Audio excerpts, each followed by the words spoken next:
1/3 બાળકો ઊભા થાવ.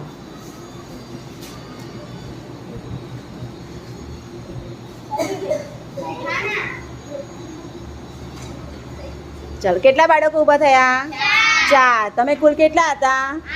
8. તો 4 ઊભા થયા. આ લોકો માટે તાળી પાડો. વેરી ગુડ, બહુ સરસ. હા, 5 અષ્ટમાંશ બાળકો ઊભા થાવ.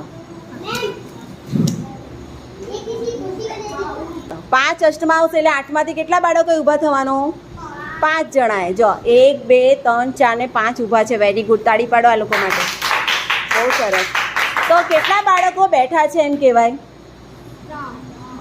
3 અષ્ટમાંશ. કેટલા બેઠા છે? 3 અષ્ટમાંશ બેઠા છે અને 5 અષ્ટમાંશ ઊભા છે. બેસી જાઓ. 8 અષ્ટમાંશ બાળકો ઊભા થાવ. બહુ સરસ, વેરી ગુડ. હા, તાળી પાડો જોરમાં આ લોકો માટે. બહુ સરસ. હા, વેરી ગુડ. હવે સમજ પડી, ધીરે ધીરે આવડી જશે. બેસી જાઓ.